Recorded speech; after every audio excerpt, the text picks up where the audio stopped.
Now, go into that tavern and get me $3 worth of quarters. Here's $3. I'm going to use this phone. And don't get any funny ideas about calling the hospital. You're working with me, aren't you, kid? Well, I guess so.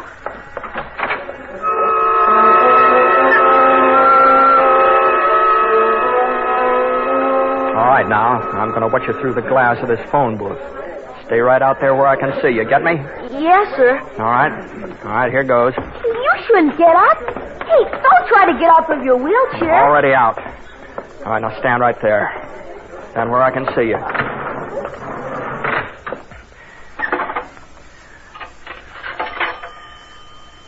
Long distance. One.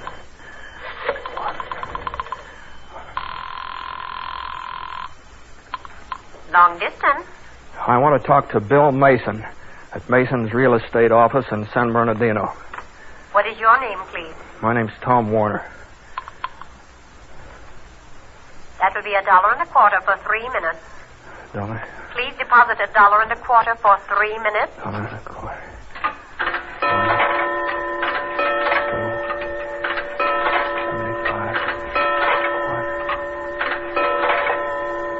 Here is your party. Hello, Bill. Hello, who's this? Tom. Tom Warner. Oh, you're kidding. Who is this? It's Tom, you dope. What's the matter? What's the matter? Just can't get it through my thick head, that's all. Last time I heard about you... I know, but it's all over now. I'm alive. Now, Bill, listen to me. Now, listen close.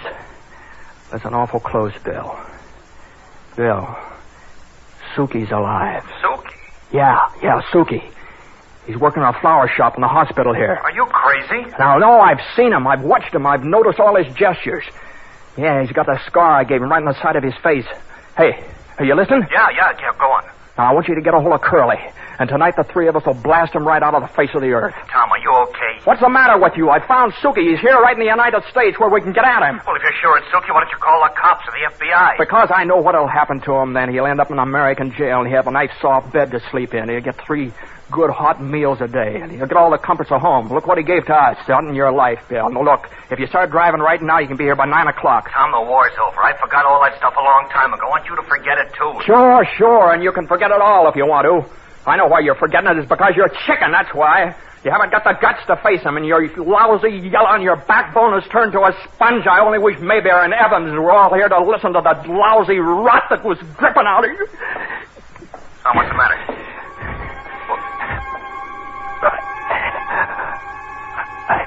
I'm blacking out. Oh, hang on, Tom, hang on. What place are you calling from, Tom? Tom? I'm going flat on my face. Where are you, Tom? Wouldn't you like to know?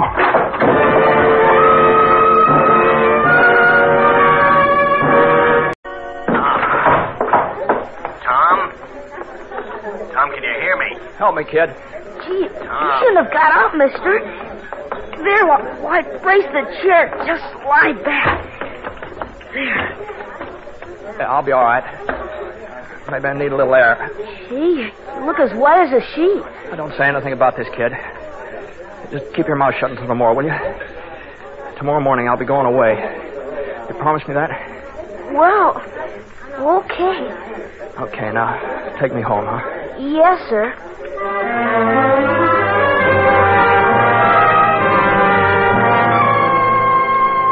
I was back in my room, flattened out like a pancake. And the bed in the room kept spinning around, wouldn't stay still. Pretty soon I got a sort of a second wind. I decided to try to get up out of bed. I found I could get up okay. I was awful weak. I'd just about given up my plan when I happened to look out the window. The day watchman was changing places with the night patrolman, and the item that caught my eye was a big, fat revolver bulging at the man's side. Maybe my plan would work after all. I didn't need Bill Mason and Curly and anybody else. All I needed was my 2 hands, a little luck. Let's see. I'd have to make another phone call. Well, there's a phone on this floor right in front of Murdoch's door.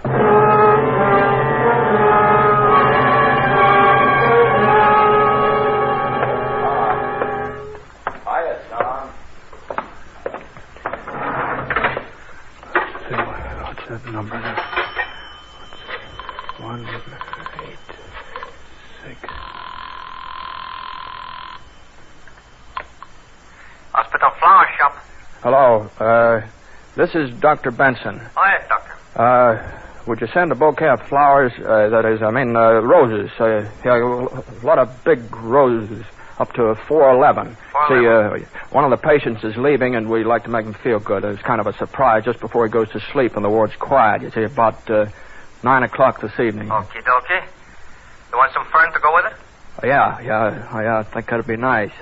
Just a minute. Who delivers at that hour? Have you got someone? Oh, I deliver myself just before I close up. Okie dokie. Fine, thank you. I just got the phone back on the hook when Dr. Benson and two nurses came walking along. Like a shot, I dropped to the floor of the phone booth, and I tried to double up like an accordion. My heart beat so loudly, I was afraid they'd hear it. But drowning out my heart was Murdoch saying something. Hey, Tom's on the phone. Don't be silly, Sandy. Yeah? Go back to sleep. Yeah. I held my breath. But they kept on walking down the hall. And they turned into the solarium. I got up. I got the door open. I almost fell across the hall and into my room. I lay back on the bed, gasping and waiting for my pulse to get back to normal. And it was 8 o'clock. Getting dark outside. The only sound was the clock ticking in the hall. I was getting all the breaks. A summer shower had just come up. Light wind blowing. I got down the hall all right and through the solarium to the fire escape. It was easy going down, hugging the shadows. Pretty soon I was at the bottom. I spotted the patrolman sitting under the little eaves at the tool shed. He's trying to keep out of the rain. My hand closed around a broken brick that had fallen off the building. I crept up in back of him. I got the brick ready to smash him on the head when I suddenly realized he was asleep. I took a step real close. And then I had his revolver, and I was pointing it right into his eyes, which were still blinking off some sleep, and he muttered, and then he started to yell. One little whisper, and this goes off right in your face. Now get up and get into that tool shed. Sure. Open the door and crawl in. Come on, quick. All right, now take this adhesive tape and tie your feet together. Come on, hurry up. Tight, hurry. Well, what are you trying to do, fella? Shut up. Do as I say. I made him tie his feet together with adhesive tape, lie flat in his face, while I wound long strips of tape around his wrist. Take it easy. I tied his wrist together, and then I hog-tied his wrist to his feet and pulled them up tight behind him. Then I turned him over on his side, and I crammed two handkerchiefs into his mouth. Put long strips of tape around those.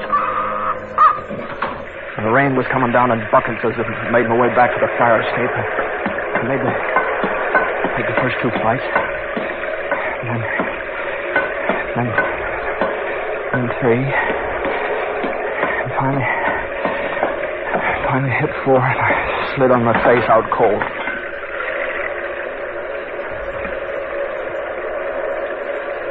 I don't know how long I lay there on those iron bars of the fire escape. It was too long for my plans. Well, there was nobody in the hall, so I ran for it. Still nobody in the hall. Still nobody. Nobody in my room. I slid open the door and I started for bed. The bed met me halfway, and I lay there soaking wet with a gun sticking out of my pocket. I spun the cylinder. I saw 6.45 caliber bullets. 15 minutes went by. And then it was 9 o'clock. The ward was very quiet. You could have heard a pin drop. Nothing sounded until I heard the sound of the elevator. And it's stopping on 4. Someone had got out of the elevator and was padding down the hall. And it was the same little shuffle I'd heard every day for 3 years in a bug-infested hellhole called the prison camp. Yeah, the same footsteps, the footsteps I used to turn my brain to water and send my heart right down to my shoes. The footsteps that meant someone was going to get it. And I wanted to yell and scream, "Come on, Suki, it's different now. Come on, Suki. I'm waiting for you." couldn't breathe very good. Every breath, I took drowned out Suki's feet. So I just took little short breaths, and I waited. And I had to grab the revolver with both hands to keep it steady.